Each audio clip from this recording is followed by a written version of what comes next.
Sir నమస్కారం sir. నమస్తే అండి.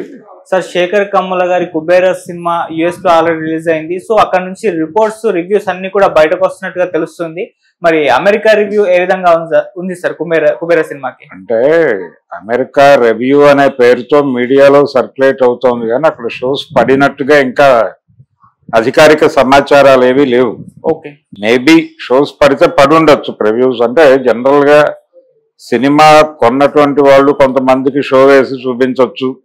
ఇలాంటిది ఏదో జరిగింది. మొత్తానికి ప్రీమియర్ ఏదో జరిగింది. అక్కడ ఒక ప్రీమియర్ చూసి బయటకు వచ్చినటువంటి ప్రేక్షకుల అభిప్రాయాలన్నీ క్రోడీకరించి ఒక రివ్యూ రూపంలో ప్రపంచం ముందు ఉంచే ప్రయత్నం మీడియా చేసింది. దాని ఇన్ఫ్లుయెన్స్ తో అంటే ట్విట్టర్లోనూ రకరకాల చోట్ల తమ అభిప్రాయాలు చెప్పినవి అన్ని కలిపి ఒక ఒపీనియన్ కి తీసుకొచ్చి రాసినటువంటి ఒక రివ్యూ ప్రకారం ఈ సినిమా అంత ఎఫెక్టివ్ గా అనిపించలేదు, శేఖర్ కమ్ముల మార్క్ ఏమీ లేదు దీనిలో అనేది, అంటే కొంచెం రొటీన్ గా అనిపించింది సినిమా అనే అభిప్రాయం అయితే ఎక్కువ మంది చెప్పినట్టుగా తెలుస్తోంది అక్కడి నుంచి.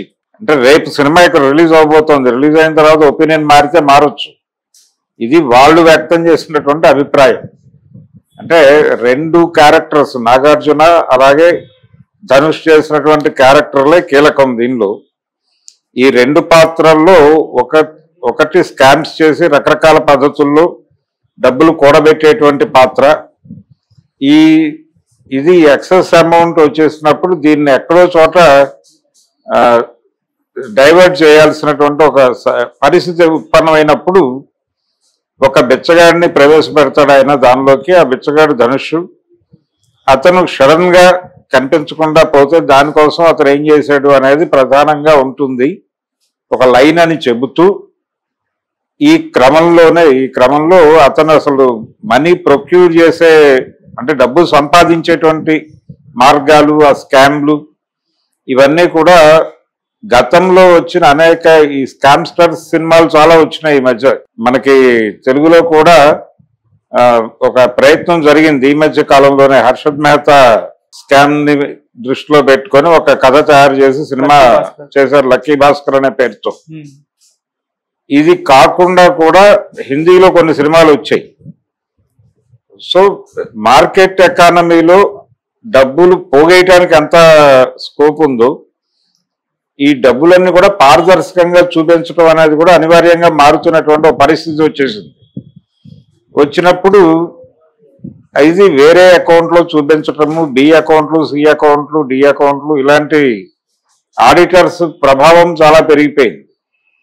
ఈ పెరిగిపోతున్న క్రమాన్ని దీన్ని కొంత సీరియస్ డిస్కషన్ ఉన్నటువంటి కంటెంట్ పరంగా దాన్ని ఎంత సీరియస్ గా శేఖర్ కమ్ములు డీల్ చేశాడు అనే దానిలో ఆయన డెఫినెట్ గా కొంత రీసెర్చ్ చేసుంటాడు. రీసెర్చ్ లేకుండా సినిమా తీసుంటాడని నేనైతే అనుకోవడం లేదు. కానీ ఎక్కడో ఆడియన్స్ ని ఆయన కొంచెం డిసప్పాయింట్ చేశాడేమో, అంటే ప్రధానంగా సన్నివేశాలు చాలా ల్యాగ్ ఉంది అనేది ఒక అభిప్రాయం వ్యక్తమైంది. ఇలాంటి సినిమాల్లో అలాంటి లక్కీ భాస్కర్ విషయంలో కూడా అలాంటి అభిప్రాయం ప్రకటించారు. కానీ ఫైనల్ గా సినిమా ఆడియన్స్ ని ఎంగేజ్ చేయగలిగింది. అందుకని ఇప్పుడు యుఎస్ రివ్యూ అనే పేరుతో వచ్చిన దానిలో వాళ్ళు ప్రధానమైనటువంటి కంప్లైంట్ ఏంటంటే సినిమా ఎంగేజింగ్ గా అనిపించలేదు అనేది. రెండోది శేఖర్ కమ్ముల ఈ తరహా సినిమా చేయటం ఏమిటి అనేది. ఇందులో చాలా మంది అంటే major opinion Shekhar Kammula love stories చేస్తే బాగుంటుంది అని.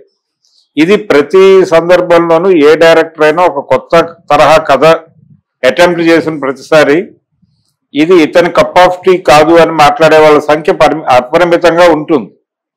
ఇప్పుడు రాఘవేంద్రరావు గారు అన్నమయ్య అనే సినిమా మొదలుపెట్టేటప్పుడు ఈయన కప్ ఆఫ్ టీ కాదు, ఇది కమలాకర్ కామేశ్వరరావు గారు లాంటి వాళ్ళు చేయాలి, లేకపోతే ఈ జనరేషన్ లో విశ్వనాథ్ గారు, బాపు గారు లాంటి వాళ్ళు అటెంప్ట్ చేయాల్సిన సబ్జెక్ట్ రాఘవేంద్రరావు ఏమిటని మాట్లాడారు.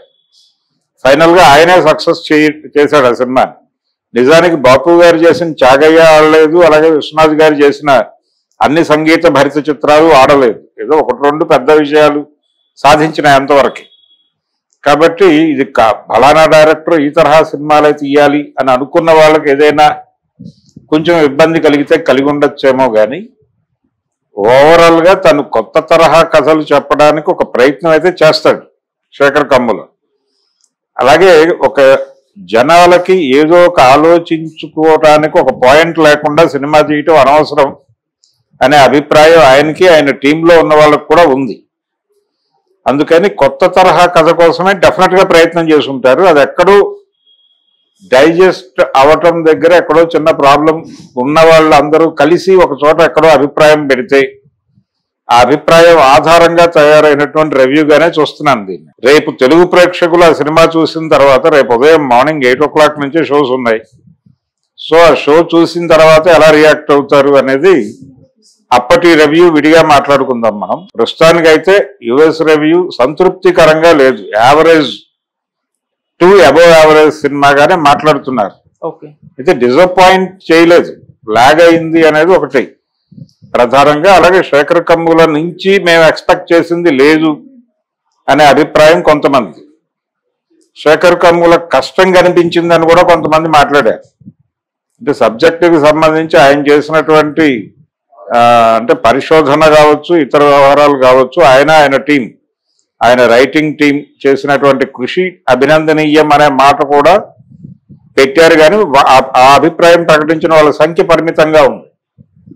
అందుకని ఒక సైడ్ తీసుకొని మేజర్ అభిప్రాయం ప్రకారమే మనం ఒపీనియన్ బిల్డ్ చేయటం అనేది జరుగుతుంది. కానీ ఈ అభిప్రాయం కూడా ఉంది, సినిమా మీద పాజిటివ్ ఒపీనియన్ ఉంది, నెగిటివ్ ఒపీనియన్ కూడా కాదు. అది 100% నెగిటివ్ ఒపీనియన్ అయితే రాలా. కాకపోతే కొంచెం డిసప్పాయింట్మెంట్ మూడ్ కనిపించింది. దాంతో వాళ్ళు 2.5 దాకా 2.25 నుంచి 2.5 వరకు రేటింగ్స్ ఇచ్చే ప్రయత్నం జరిగింది. అక్కడి నుంచి వస్తున్నటువంటి సమాచారం ప్రకారం 2.5 అంటే మామూలు విషయం ఏం కాదు. 2.25 to 2.5 అనేది యావరేజ్ సినిమా, పర్లేదు అనే వాతావరణం. పర్వాలేదు అని అక్కడ అనిపించినప్పుడు ఇక్కడ ఇంకా బెటర్గా ఉండే అవకాశమే ఉంది. ఇక్కడ ఒపీనియన్ సాలిడ్ ఒపీనియన్, ఇండియా ఇక్కడ చూసినటువంటి ప్రేక్షకుల అభిప్రాయమే సాలిడ్ ఒపీనియన్ గా అనుకుంటే, ఎందుకంటే